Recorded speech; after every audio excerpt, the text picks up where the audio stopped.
I was staring at my phone like it might explode in my hands, hoping it would somehow save me from the evening ahead. My brother Tyler had just sent me the address to a fancy restaurant in downtown Chicago, and my stomach twisted the second I read it. Friday night. Blind date. Something I had been trying to avoid for months. I seriously considered texting him that I was sick, injured, or suddenly moving out of the country. Anything felt better than this.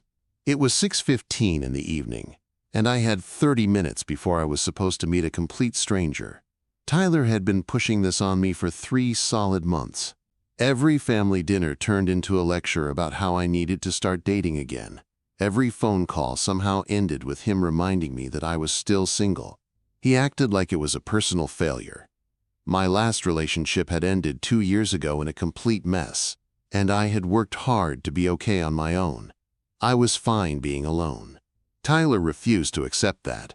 2 weeks ago, he cornered me at our parents' house and literally blocked the door until I agreed to this setup. He kept saying she was perfect for me. Smart, ambitious, works in business. I told him that described half of Chicago, but he brushed me off like I was just being difficult. What made it worse was that he refused to show me a picture. He wouldn't tell me her last name. All I knew was her first name. Rebecca. That was it. I stood in front of the mirror adjusting my tie, already uncomfortable. It felt too tight. My shoes felt wrong. Everything about this night felt like a mistake.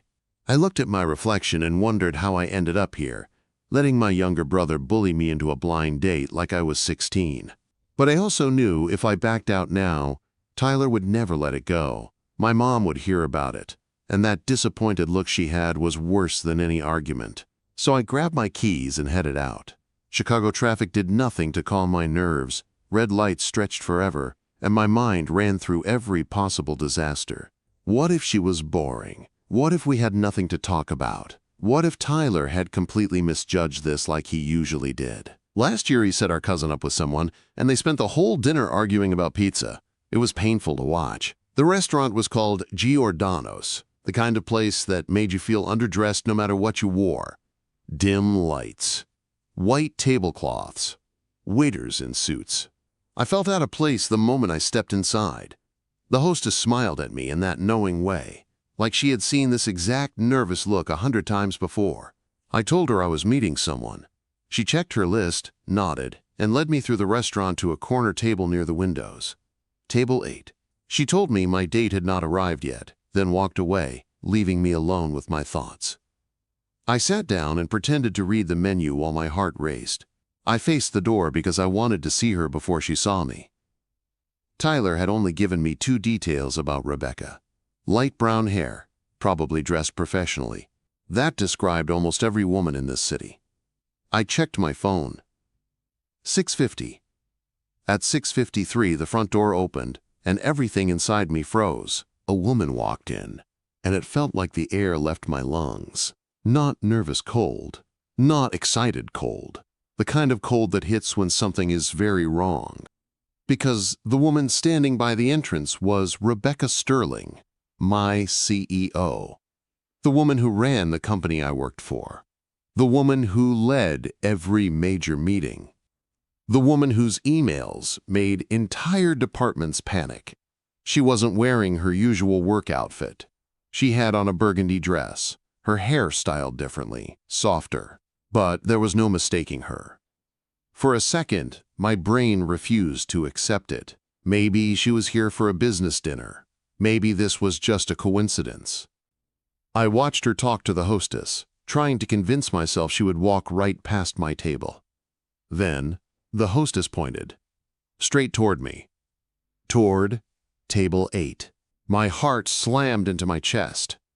I pushed my chair back, ready to leave, ready to lie about being at the wrong restaurant. But it was too late. Rebecca was already walking toward me. Her eyes met mine, and I watched her expression change from calm to confused to pure shock. She stopped beside the table and stared at me. I stared back. The silence stretched painfully. Finally, she spoke. "What are you doing here?" Her voice had that same sharp edge it always had during meetings. I stood halfway up, not knowing what to do with my body. Sitting felt wrong. Standing felt worse. "I'm meeting someone," I said. "I think you might have the wrong table." I pointed at the table number like an idiot. Rebecca pulled out her phone, checked it, then looked back at me. "No, I'm at the right table. Table 8. My stomach dropped. She looked at me carefully. "Who are you meeting?" My mouth went dry. "Someone named Rebecca. My brother set it up." Her face went pale.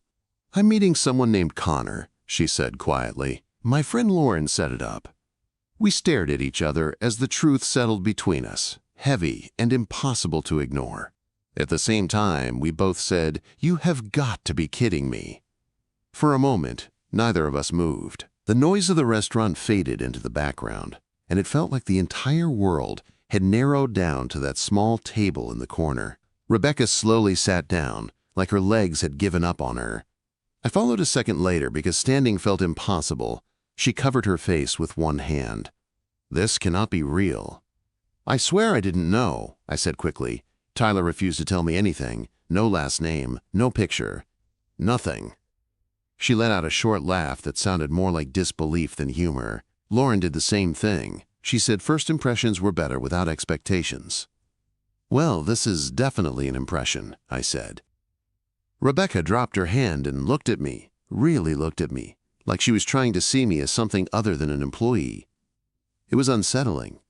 "Do you realize how bad this is?" Quote. "Yes," I said immediately. "Very much yes." A waiter appeared at our table, smiling like nothing was wrong. "Good evening. Can I get you started with drinks?" I didn't even look at the menu. "Beer, whatever is biggest." Rebecca nodded. "Red wine, also big." Quote. The waiter picked up on the tension and disappeared quickly. Rebecca leaned back in her chair and crossed her arms. "So, your brother knows where I work." "My brother knows I work in operations," I said. "He does not know you are my CEO. Or at least, I really hope he doesn't." She narrowed her eyes slightly. "You've talked about me before." I felt my face heat up. "Not like that. I mean, maybe I said you were intimidating." "Intimidating," she repeated. "Interesting. You know, you never speak up in meetings, but then you send emails afterward questioning decisions." I sat straighter. "Those are clarifying questions." "Big difference." We stared at each other, the familiar work tension creeping in, and then Rebecca suddenly laughed.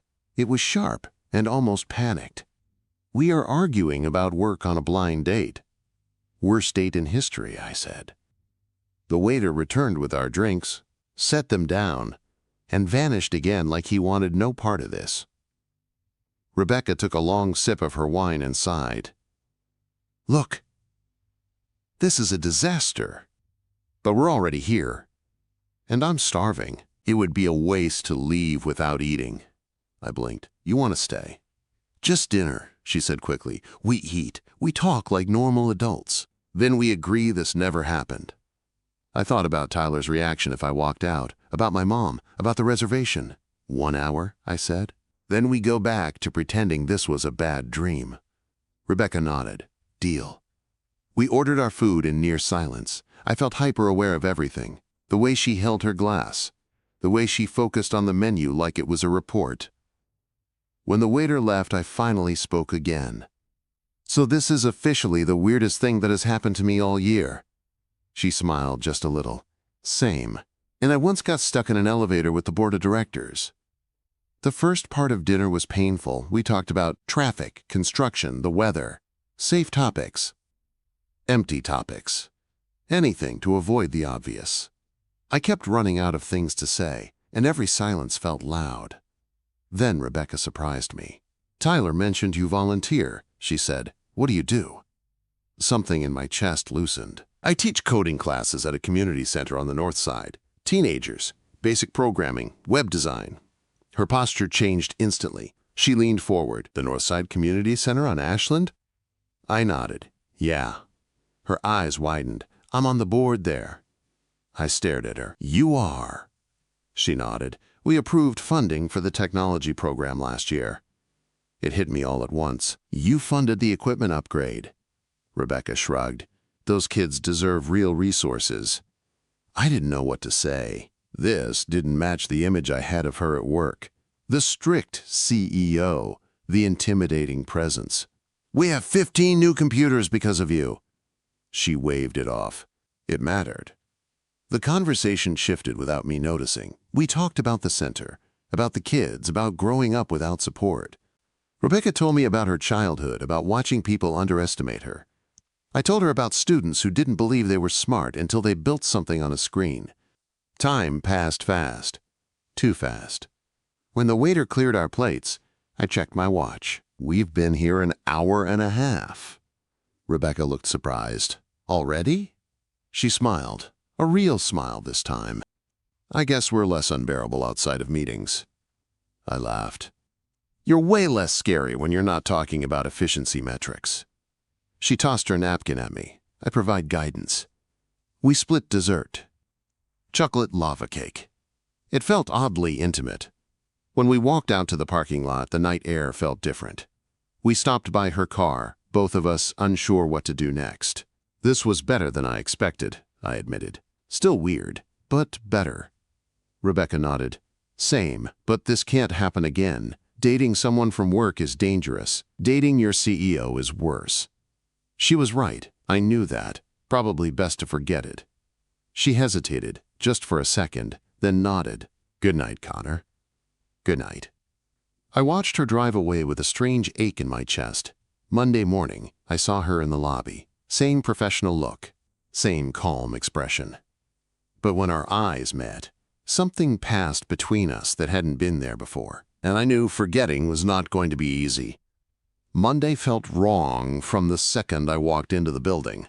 Everything looked the same as always, but I didn't feel the same. When I saw Rebecca near the elevators, coffee in hand, my brain froze.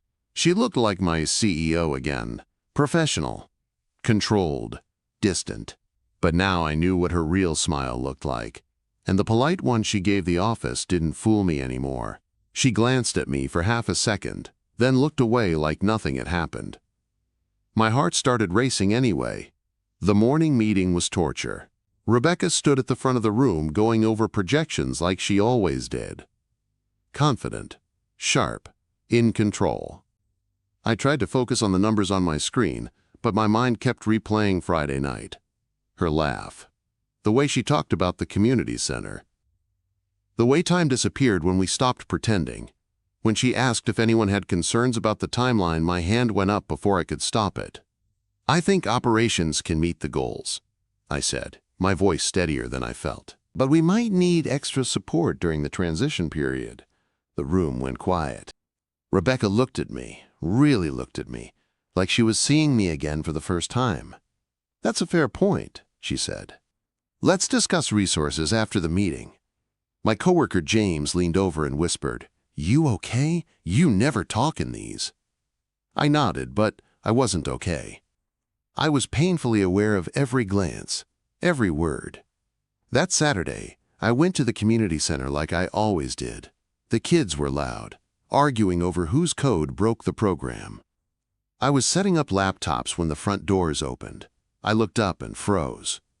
Rebecca walked in carrying a box of equipment. She stopped when she saw me. For a second, neither of us moved. The room buzzed with teenage voices, completely unaware of the tension. One of my students, Marcus, grinned. "Mr. Harrison, you know Miss Sterling?" I forced a casual smile. "Yeah, she's on the board." Rebecca set the box down. "I was dropping off tablets for the digital art program." She looked at me. "Can we talk for a minute?" Quote. We stepped into the hallway. The noise faded. "I didn't know you taught Saturdays," she said. "I didn't know you made deliveries yourself," I replied. She smiled slightly. "I like seeing where the money goes." Silence settled between us, heavy and familiar. "I've been thinking about Friday," she said quietly. My chest tightened. "Me too." She looked away. "I can't stop thinking about it. And I keep wondering if we walked away too fast just because we were scared." My heart started pounding. "I think about it constantly. It's making work difficult." She took a breath. "The power dynamic still worries me." "I know," I said. "But what if we tried again, outside of work, slowly, with rules?"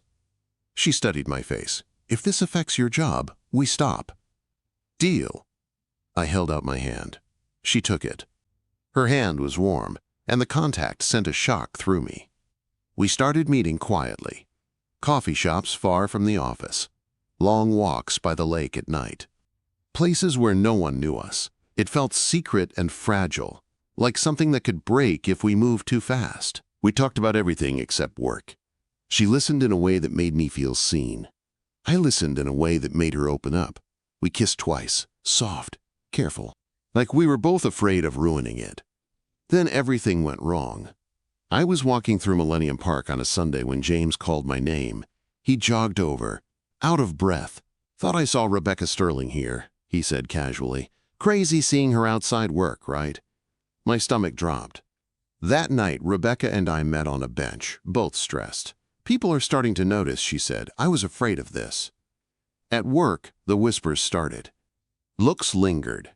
Questions came wrapped in jokes. By Friday, Rebecca looked exhausted when we met for coffee. "This is too much," she said. "People are gossiping. This affects your career." "So what are you saying?" I asked, already knowing. She swallowed hard. "I need space. Time to think." 2 weeks of silence followed. 2 weeks of pretending we were just coworkers, and it hurt more than I expected. Those 2 weeks felt endless. Going back to pretending Rebecca and I were just coworkers was harder than I ever imagined. Now that I knew the difference between her real smile and her professional one, I noticed it every time she passed me in the hallway without looking my way. It felt like losing something I was never supposed to have in the first place. I threw myself into work to stay distracted. Long hours, extra reports, fixing problems that didn't need fixing. My team noticed. Kevin from accounting joked that I had turned into a robot, but there was concern in his eyes. I snapped at people over small mistakes, and that wasn't like me. I knew it. I just couldn't stop. Then on Friday afternoon, everything fell apart. An email from corporate headquarters popped up on my screen. The subject line made my stomach drop. Immediate audit required. They were launching a full investigation into operations spending, effective immediately. 6 months of reports. Every receipt. Every approval. By Monday morning, 2 corporate executives were sitting in our conference room, going through files. They asked questions I barely remembered the answers to. One of them, a stern woman named Patricia, focused on a series of equipment purchases from months ago. "These invoices don't match the purchase orders," she said. "You approved them." I pulled up my records and felt sick. She was right. The numbers were off.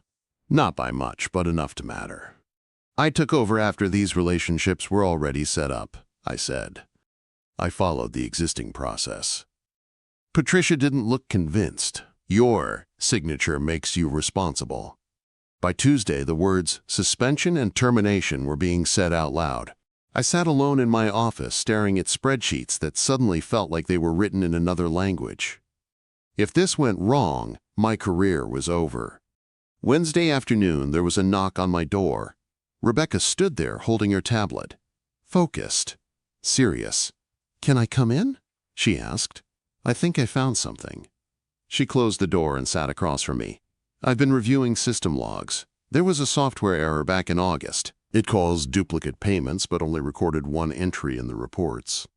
She turned the screen toward me. "The data was clear. This isn't misreporting," she said. "It's a system glitch." I stared at her. Relief hit me so hard I had to grip the desk. "You didn't have to do this." "I know," she said, "but I wasn't going to let you take the fall for a mistake that isn't yours." Within an hour, corporate backed off. The audit was called off. Apologies followed. I found Rebecca in the break room later that day. "You saved my job," I said. "Thank you." She looked tired. "The last 2 weeks have been awful." Walking away didn't make it easier. I met her eyes. "I missed you." She swallowed. "I was falling for you." That scared me. "It scared me too," I admitted. She took a breath. "I don't want to pretend anymore." "Then don't," I said. "We agreed to stop hiding. To do things the right way. Disclosure. Honesty. No secrets. It wasn't easy." Gossip followed. Questions came. But it faded. We argued for the first time a month later. A real argument. But we didn't run, we talked. We listened. And slowly this strange beginning turned into something steady. Something real. Once we stopped hiding, everything felt different, lighter in some ways, heavier in others. We filed the paperwork with HR and made sure there was no direct reporting line between us. Rebecca was careful, almost overly careful, about documentation and approvals. She wanted it to be clear that nothing about our relationship affected work decisions. I respected that. It showed me how seriously she took both her job and us. The gossip lasted a couple of weeks. People whispered. Some made jokes. A few looked at me like I had won some kind of lottery. But most of it faded faster than I expected. Work moved on. It always did. Outside the office, things felt easy. We didn't have to sneak around anymore. We went to normal places. Dinners without checking who might be there. Walks in daylight. I met her friends properly instead of pretending to be someone she just ran into. She met my family soon after. The first Sunday she came over for dinner, my mom hugged her like she was already part of the family. My dad told embarrassing stories about me as a kid, and Rebecca laughed like she genuinely enjoyed them. Watching her fit so naturally into my life made something settle in my chest. Tyler was unbearable. He called me 3 times just to say I told you so in different ways. Lauren was just as bad. They both acted like masterminds. About a month in, we had our first real fight. I had made a decision about equipment scheduling without looping Rebecca in.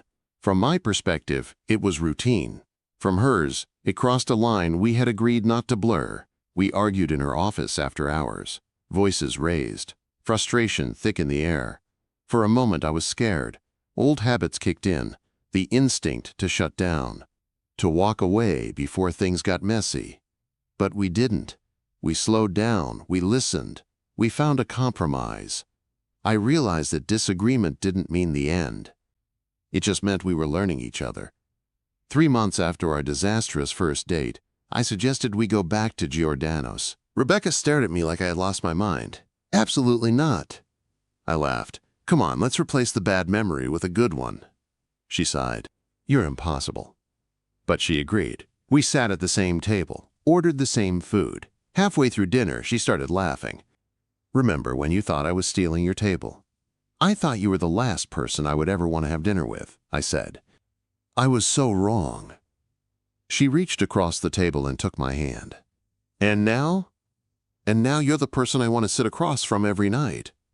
We split chocolate lava cake again. Some traditions felt right. 6 months after that first night, I brought her back one more time. This time, everything was planned. The staff knew. The timing was perfect. When dessert arrived, there was a small box on the plate. Rebecca looked at it, then at me. Her eyes filled instantly. I stood up, my heart pounding. Rebecca, I said, my voice shaking. I spent months thinking you were intimidating and out of my league. Then I spent one dinner realizing how wrong I was. And every day since, I've fallen more in love with you. I opened the box. Will you marry me? She nodded, crying. Yes, yes. I slid the ring onto her finger. She pulled me into a kiss as the restaurant erupted around us. Later, as we walked out hand in hand, she squeezed my fingers. Funny, she said. The worst blind date turned into the best decision of my life. I smiled. Sometimes the person you try to avoid is exactly who you need. One part remained. What came after forever. The months after our engagement felt unreal in the best way. We didn't rush anything. We took our time telling people, letting the excitement settle into something calm and steady. At work, things stayed professional. Rebecca was careful. So was I. But outside those walls, we were just 2 people building a life together. Planning a wedding turned out to be harder than any audit or board meeting. Rebecca wanted simple. My mom wanted everything. Flowers, relatives I barely remembered, opinions from everyone. Somehow, we found a middle ground. A small ceremony by the lake, close friends, family, and the people who mattered most. The night before the wedding, I couldn't sleep. I lay awake thinking about how close I had come to missing all of this, how I almost walked out of that restaurant, how fear had nearly made the decision for me. It was strange realizing that one awkward blind date had changed the entire direction of my life. Rebecca and I didn't see each other until the ceremony. When she walked toward me, everything else disappeared. She looked calm, confident, and softer than I had ever seen her. The same woman who once terrified me in board meetings now smiled at me like I was home. Our vows were simple, honest. We promised respect, patience, and to always talk things through instead of running away. When we said I do, it felt less like a beginning and more like a continuation of something that had already proven it could survive fear, pressure, and mistakes. Married life didn't magically solve everything. We still disagreed. We still had busy weeks where work followed us home. But now, we handled it together. Some nights we cooked and talked about nothing important. Other nights we sat quietly, just sharing space. Both felt right. The community center became our shared place. Rebecca joined me more often, not as a donor or board member, but as someone who genuinely cared. The kids adored her. Seeing her laugh with them made me fall in love all over again. One evening, months later, we walked past Giordano's without stopping. Rebecca squeezed my hand and smiled. "Can you believe how this started?" I laughed. I almost pretended to be sick. "And I almost left," she said. We stood there for a moment, watching people walk in and out, each one carrying their own story. I learned something from all of this. Sometimes the thing you're most afraid of isn't a warning. Sometimes it's an invitation. Sometimes love doesn't show up gently. Sometimes it walks straight into your life wearing a title that scares you and challenges every assumption you've made. I tried to avoid my CEO. She turned out to be my blind date. And she turned out to be my forever.